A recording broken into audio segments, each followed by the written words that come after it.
Hello friends, ತುಂಬ ದಿನ ಆಯಿತು ಹೊಸ ರೆಸಿಪಿಯೊಂದಿಗೆ ಬಂದಿದ್ದೀನಿ.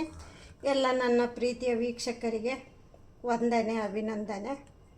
ನಾನು ಎಲ್ಲರನ್ನೂ ನಿಮ್ಮನ್ನು ಕೇಳ್ಕೊಳ್ಳೋದಿಷ್ಟೇ, ಯಾರ್ಯಾರು ನೋಡ್ತೀರಾ ಅವರೆಲ್ಲ ಸಬ್ಸ್ಕ್ರೈಬ್ ಆಗಿ, ಒಂದು ಲೈಕ್ ಕೊಡಿ, ನಿಮ್ಮ ಫ್ರೆಂಡ್ಸ್ಗೆಲ್ಲ ಶೇರ್ ಮಾಡಿ.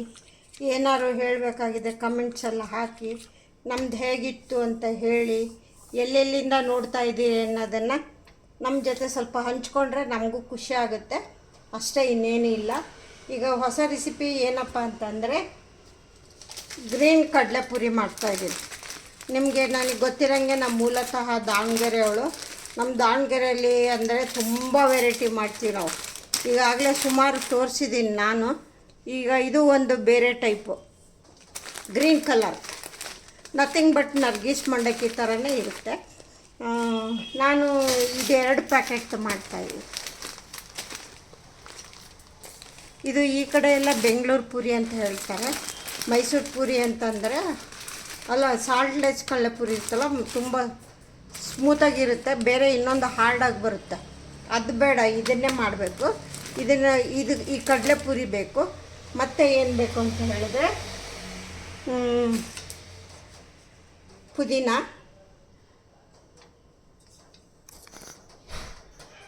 ಪುದೀನ, ಕೊತ್ತಂಬರಿ ಸೊಪ್ಪು, ಕರಿಬೇವು, ಹಸಿಮೆಣಸಿನ್ಕಾಯಿ, ಹುರ್ಗಡ್ಲೆ, ಕಡಲೆಕಾಯಿ ಬೀಜ, ಜೀರಿಗೆ ಪುಡಿ, ಹುರ್ಗಡ್ಲೆ ಪುಡಿ, ಇದು ಸಕ್ಕರೆ, ಪುಡಿ ಸಕ್ಕರೆ, ಬ್ಲ್ಯಾಕ್ ಸಾಲ್ಟು, ನಾರ್ಮಲ್ ಸಾಲ್ಟು, ಆಮೇಲೆ ಸ್ವಲ್ಪ ಚಾಟ್ ಮಸಾಲ, ಆಮೇಲೆ ನಿಂಬೆ ಉಪ್ಪು, ಸಿಟ್ರಿಕ್ ಆ್ಯಸಿಡ್, ನಿಂಬೆ ಉಪ್ಪು ಅಂತ ಸಿಗುತ್ತೆ ಅದು ಮತ್ತು ಇನ್ನೇನು ಬೇಕು ಅಂದರೆ ಆಯಿಲ್ಲು. ಇಷ್ಟು ಬೇಕಾಗಿರೋದು. ಇದಕ್ಕೇನು ಮಾಡಬೇಕು ಅಂದರೆ ನಾವೀಗ ಇದನ್ನು ಫಸ್ಟು ಕಡಲೆಪುರಿನ ಗರಿಗರಿಯಾಗಿರಬೇಕು. ಹಿಂಗಾಗ್ಬಿಟ್ಟು ನಿಮ್ಗೇನಾರ ಕಡಲೆಪುರಿ ಮೆತ್ತಗಿತ್ತು ಅಂತಂದರೆ ಸ್ವಲ್ಪ ಕಡಾಯಿನಲ್ಲಿ ಬಿಸಿ ಮಾಡ್ಕೋಬೇಕು. ನಾನು ಸ್ವಲ್ಪ ಇದರಲ್ಲೇ ಸ್ವಲ್ಪ ಬಿಸಿ ಮಾಡ್ಕೊತೀನಿ. ಮತ್ತು ಇನ್ನೇನು ಆಯಿಲ್ ಬೇಕು ಅಂತ ಹೇಳಿದ್ನಲ್ಲ, ಆಯಿಲ್ ಬೇಕು. ನಾನು ಇದರಲ್ಲೇ ಸ್ವಲ್ಪ ಇದೇನು ಕಡಲೆಪುರಿ ಇದೆಯಲ್ಲ, ಮಂಡಕ್ಕಿನ, ಇದನ್ನು ಇದರಲ್ಲೇ ಬಿಸಿ ಮಾಡ್ಕೊತೀನಿ. ಸ್ವಲ್ಪ ಸ್ಲಿಮ್ ಊರಿನಲ್ಲೇ ಮಾಡ್ಕೋಬೇಕು, ಜಾಸ್ತಿ ಇದು ಮಾಡಬಾರ್ದು. ಸ್ವಲ್ಪ ಬಿಸಿ ಗರಿ ಬರೋ ಥರ ಅಷ್ಟು ಮಾಡ್ಕೋಬೇಕು, ಅಷ್ಟೇ, ಜಾಸ್ತಿ ಇದು ಮಾಡೋಕ್ಕೆ ಹೋಗಬಾರ್ದು.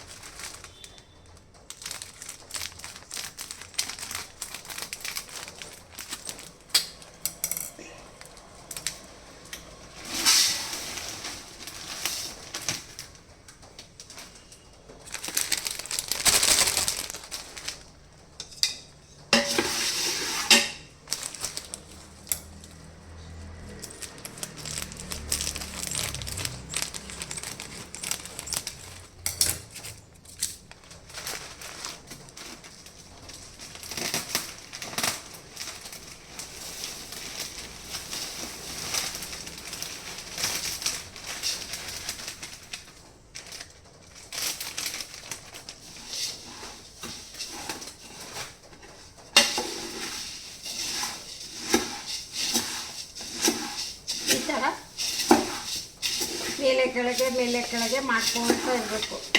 ಇದು ಆಲ್ರೆಡಿ ಗರಿಗರಿನೇ ಇದೆ, ಇನ್ನೊಂದು ಸ್ವಲ್ಪ ಬಿಸಿ ಮಾಡ್ಕೊತೀನಿ ಅಷ್ಟೇ. ಕಡಲೆಪುರಿ ಚೆನ್ನಾಗಿ ಗರಿಗರಿಯಾಗಿ ಅಂತ ಇರಬೇಕು, ಇಲ್ಲಾಂದರೆ ಚೆನ್ನಾಗಿ ಬಿಸಿಲಿಗೆ ಇಟ್ಕೊಂಡ್ರೂ ಬರುತ್ತೆ. ಈ ಬೇಸಿಗೆ ಬಿಸಿಲಿಗೆ ಇಟ್ಟರೆ ಅದು ಚೆನ್ನಾಗಿ ಗರಿ ಆಗುತ್ತೆ. ಆ ಥರನೂ ಮಾಡ್ಕೊಬೋದು. ಈಗ ಮಳೆಗಾಲದಲ್ಲಿ ಅದೆಲ್ಲ ಅದು ಮಾಡೋಕ್ಕಾಗಲ್ಲ. ಹೀಗೆ ಗ್ಯಾಸನ್ನ ಸ್ಲಿಮ್ಮಾಗಿ ಇಟ್ಕೊಂಡ್ಬಿಟ್ಟು ಒಂದು 5-10 ನಿಮಿಷ ಈ ಥರ ಸ್ವಲ್ಪ ರೋಸ್ಟ್ ಮಾಡ್ಕೋಬೇಕು. ಕಲರ್ ಚೇಂಜ್ ಆಗಬಾರ್ದು, ಸ್ವಲ್ಪ ಇದು ಬಿಸಿ ಆದರೆ ಸಾಕು. ಆ ಬಿಸಿ ಇದಕ್ಕೆ ಗರಿ ಆಗಿಬಿಡುತ್ತೆ.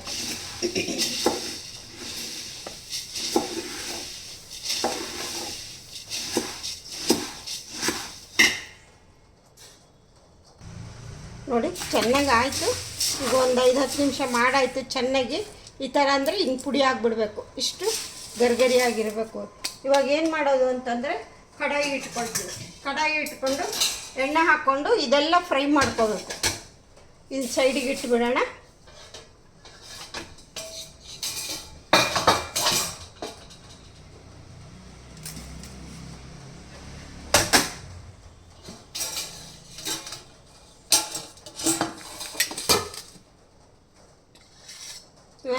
ಸೈಡಿಗೆ ಸರಿಸ್ಕೊಂಬಿಡೋಣ.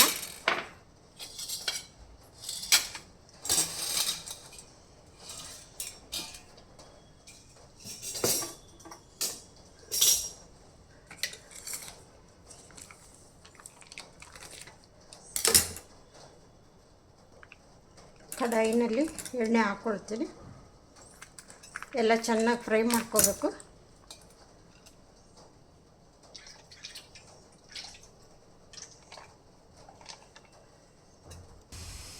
ನೋಡಿ ಫ್ರೆಂಡ್ಸ್, ಎಣ್ಣೆ ಚೆನ್ನಾಗಿ ಕಾದಿದೆ. ಇವಾಗ ಫಸ್ಟ್ ಮೊದಲಿಗೆ ಏನು ಮಾಡ್ಕೊಳ್ಳೋಣ, ಪುದೀನ ಹಾಕ್ಕೊಳ್ತಾ ಇದ್ದೀವಿ. ಪುದೀನನ ಫ್ರೈ ಮಾಡ್ಕೊಳ್ತಾ ಇದ್ದೀವಿ. ಚೆನ್ನಾಗಿ ಫ್ರೈ ಆಗಬೇಕು.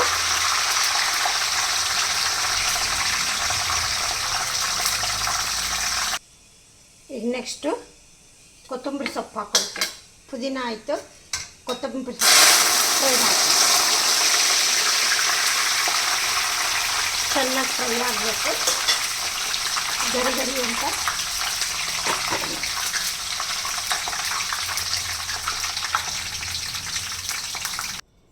ನೋಡಿ, ಕೊತ್ತಂಬರಿ ಸೊಪ್ಪು ಫ್ರೈ ಆಯಿತು.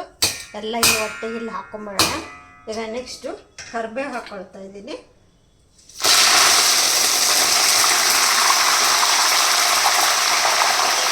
ಚೆನ್ನಾಗಿ ಹೈ ಫ್ಲೇಮಲ್ಲೇ ಇಟ್ಕೊಂಡು ಕರಿಬೇಕು. ನೋಡಿ, ಕರಿಬೇವು ಫ್ರೈ ಆಯಿತು.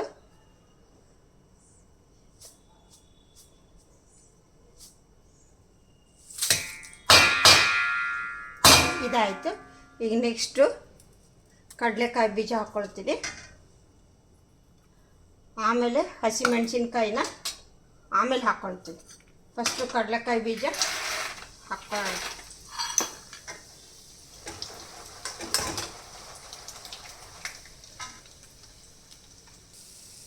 ಸ್ವಲ್ಪ ಹುರ್ಗಡ್ಲೆ ಬಿಸಿ ಮಾಡ್ಕೊತೀನಿ. ಹುರ್ಗಡ್ಲೆ ಜಾಸ್ತಿ ಆಗೋದು ಬೇಡ, ಸ್ವಲ್ಪ ಸಾಕು.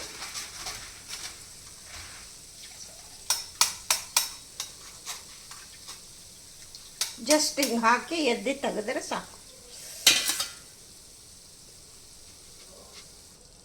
ನೆಕ್ಸ್ಟ್ ಈಗ ಹಸಿಮೆಣಸಿನ್ಕಾಯಿ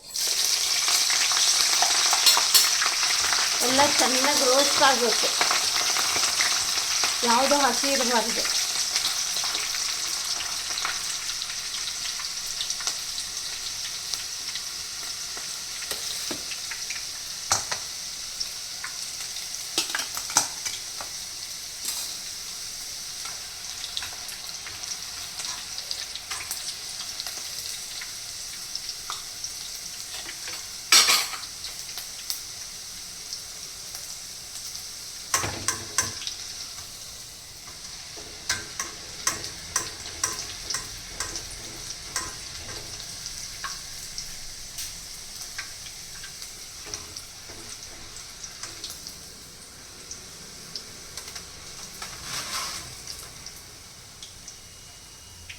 ಇದು ಚೆನ್ನಾಗಿ ರೋಸ್ಟ್ ಆಯಿತು.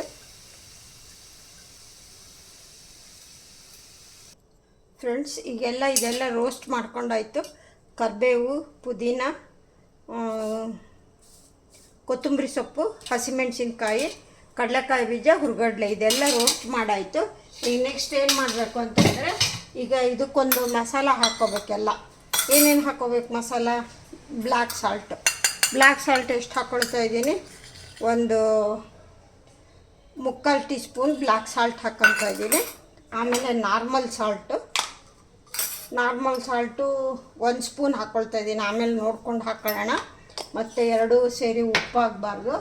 ಆಮೇಲೆ ಸ್ವಲ್ಪ ಜೀರಾ ಪೌಡ್ರ್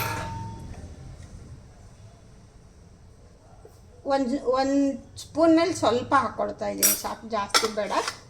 ಆಮೇಲೆ ಚಾಟ್ ಮಸಾಲನು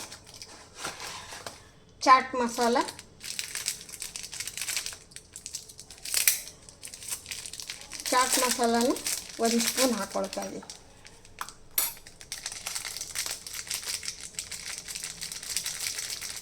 ಆಮೇಲೆ ಬೇಕಿದೆ ಸ್ವಲ್ಪ ಟೇಸ್ಟ್ ನೋಡಿಬಿಟ್ಟು ಹಾಕೊಳ್ಳೋಣ, ಮತ್ತು ಜಾಸ್ತಿ ಆಗಿಬಿಡಬಾರ್ದು. ಚಾಟ್ ಮಸಾಲ ಹಾಕ್ಕೊಳ್ತಾ ಇದ್ದೀನಿ. ನೆಕ್ಸ್ಟ್ ಏನು ಮಾಡ್ತಾಯಿದ್ದೀನಿ ಅಂದರೆ, ನಿಂಬುಪ್ಪು ಅಂತ ಬರುತ್ತೆ, ಸಿಟ್ರಿಕ್ ಆ್ಯಸಿಡ್ಡು, ಅದು ಬರುತ್ತೆ. ಅದನ್ನು ಸ್ವಲ್ಪ ಅದನ್ನು ಒಂದು ಅರ್ಧ ಟೀ ಸ್ಪೂನ್ ಹಾಕ್ಕೊಳ್ತಾ ಇದ್ದೀನಿ, ಏಕೆಂದರೆ ಹುಳಿ ಹುಳಿ ಬರುತ್ತೆ. ಆಮೇಲೆ ಗ್ರೈಂಡ್ ಮಾಡಿದ್ದು ಸಕ್ಕರೆನ ಆಮೇಲೆ ಹಾಕ್ಕೊಳ್ಳೋಣ. ಎಲ್ಲ ಆಮೇಲೆ ಸ್ವಲ್ಪ ಅರಿಶಿನ ಪುಡಿ ಸ್ವಲ್ಪ ಜಾಸ್ತಿ ಬೇಡ, ನಮಗೆ ಗ್ರೀನಾಗೇ ಇರಬೇಕು. ಹಿಂಗಾಗ್ಬಿಟ್ಟು ಅರಿಶಿನ ಪುಡಿ ಸ್ವಲ್ಪ. ಇವಾಗ ನೆಕ್ಸ್ಟ್ ನಾನು ಏನು ಮಾಡಬೇಕು ಅಂತಂದರೆ ಇದೆಲ್ಲ ಗ್ರೈಂಡ್ ಮಾಡ್ಕೊಂಬರ್ತೀನಿ. ಇದೇನು ಈಗೆಲ್ಲ ಫ್ರೈ ಮಾಡಿದ್ನಲ್ಲ ಇದನ್ನೆಲ್ಲ ಫಸ್ಟು ಗ್ರೈಂಡ್ ಮಾಡ್ಕೊಳ್ತೀನಿ. ಯಾವುದು ಹಸಿಮೆಣಸಿನ್ಕಾಯಿ, ಕರಿಬೇವು, ಕೊತ್ತಂಬರಿ, ಪುದೀನ ಇದೆಲ್ಲ ಗ್ರೈಂಡ್ ಮಾಡ್ಕೊಳ್ಳೋದು. ಗ್ರೈಂಡ್ ಮಾಡ್ಕೊಬೇಕು. ಇದೆಲ್ಲನೂ ಮಿಕ್ಸಿಗೆ ಹಾಕ್ಕೊಂಡು ಏನು ನೀರು ಗೀರು ಏನು ಸೇರಿಸ್ಬಾರ್ದು. ಅದೇ ಥರ ಎಲ್ಲ ಡ್ರೈನೇ ಮಿಕ್ಸಿ ಮಾಡ್ಕೋಬೇಕು.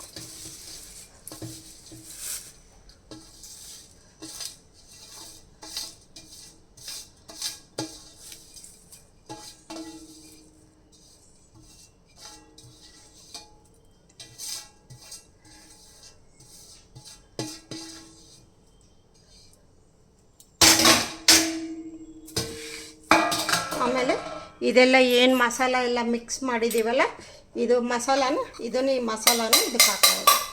ಇದೆಲ್ಲ ಹಾಕ್ಕೊಂಡು ಇವಾಗ ಮಿಕ್ಸಿ ಮಾಡ್ಕೊಂಡು ಬರ್ತೀವಿ. ನೋಡಿ ಫ್ರೆಂಡ್ಸ್, ಮಿಕ್ಸಿ ಮಾಡ್ಕೊಂಡು ಬಂದಾಯಿತು. ಈ ಥರ ನೈಸಾಗಬೇಕು. ಇವಾಗ ಇದಕ್ಕೆ ಮಿಕ್ಸ್ ಮಾಡೋಣ. ಇವಾಗ ಇದಕ್ಕೆ ಮಿಕ್ಸ್ ಮಾಡಿಬಿಟ್ಟು ಚೆನ್ನಾಗಿ ಕಲಿಸ್ಕೋಬೇಕು.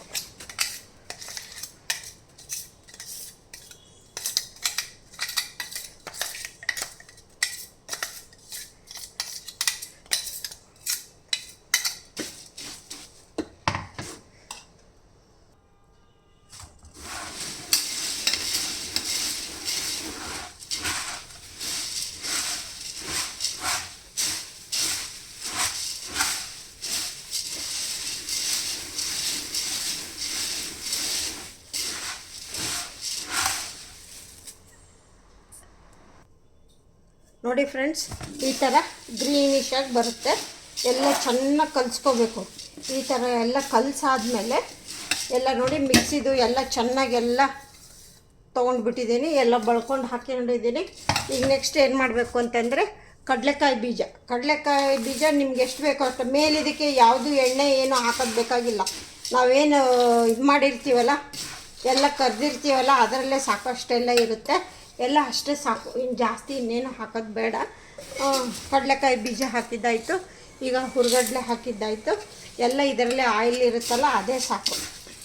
ನಾವು ಮತ್ತೆ ನೆಕ್ಸ್ಟ್ ಏನು ಹಾಕೋದು ಬೇಡ. ಇಷ್ಟೇ, ಎಲ್ಲ ಸರಿ ಹೋಗುತ್ತೆ. ಈಗ ನೆಕ್ಸ್ಟ್ ಏನು ಮಾಡಬೇಕು ಅಂದರೆ ಸಕ್ಕರೆ ಪುಡಿ ಹಾಕಬೇಕು.